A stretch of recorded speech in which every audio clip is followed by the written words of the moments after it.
৫ই আগস্টের আগ পর্যন্ত বাংলাদেশের প্রশাসন ওভারঅল কারফিউ জারি থেকে শুরু করে তখন একটা পরিস্থিতি ছিল। কিন্তু ৫ই আগস্টের পরে আমরা দেখেছি যে সেনাবাহিনী ছাত্র জনতার কাতারে এসে দাঁড়িয়েছে এবং আহ, ছাত্র জনতাকে সহযোগিতা করেছে এবং এখন পর্যন্ত দেশের আইন শৃঙ্খলা ঠিক রাখার জন্য, ফিরিয়ে আনার জন্য তারা কাজ করে যাচ্ছে। এটাকে আমরা নিঃসন্দেহে অ্যাপ্রিসিয়েট করব। এবং সেনাবাহিনীর মধ্যে একটি বড় অংশই দেশকে ভালোবাসেন, ফ্যাসিবাদের বিরুদ্ধে অবস্থান তারা তখন নিয়েছিলেন। হয়তো কারো কারো মাঝে ভুল ত্রুটি থাকতে পারে অথবা ভিন্ন কোনো চিন্তা থাকতে পারে, এটা একান্তই তাদের নিজস্ব বিষয়।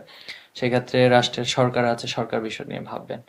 তো হাসনাত আবদুল্লাহ তিনি যেটা পোস্ট দিয়েছেন, তিনি তো একজন দায়িত্বশীল ব্যক্তিত্ব এবং এই জুলাই আগস্ট আন্দোলনের অনেক ভূমিকা ছিল। অনেক ত্যাগের তিনি নজরানা দেখিয়েছেন। তো এখন তিনি একটি রাজনৈতিক দলের গুরুত্বপূর্ণ পোস্টে আছেন। তো আমরা যেটা লক্ষ্য করেছি যে ওনার এই বক্তব্যের সাথে ওনার দলেরই আরেকজন সহযোগী ভিন্ন মত দিচ্ছেন, অথবা এই বক্তব্যটা কি আসলে ওনার একান্ত ব্যক্তিগত বক্তব্য নাকি দলীয় স্টেটমেন্ট, এটা আসলে আমাদের কাছে ক্লিয়ার না। আমার মনে হয় উনি দলীয়ভাবে এবং সামগ্রিকভাবে এটা ক্লিয়ার করতে পারলেই, এই জায়গা থেকে আমার মনে হয় একটা নতুন দল, ওনাদেরকে আরো অর্গানাইজড হওয়া প্রয়োজন। দেশের বা রাষ্ট্রের কোনো একটা বিষয়ে আরো বেশি গঠনমূলকভাবে উপস্থাপন করা যেতে পারে।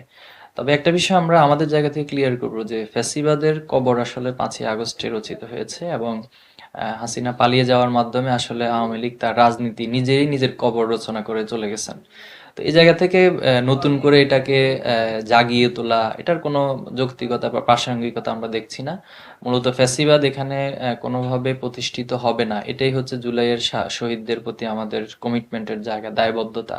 আহত বঙ্গবন্ধুদের কাছে এটাই আমাদের দায়বদ্ধতা যে এখানে কোনোভাবেই ফ্যাসিবাদকে আমরা নতুন করে জেগে ওঠা অথবা নতুন কোনো লেবাসে কেউ ফ্যাসিবাদ এখানে করবে অথবা নিজে ফ্যাসিস্ট হয়ে উঠবে, এটা কখনোই ছাত্র জনতা মেনে নিবে না।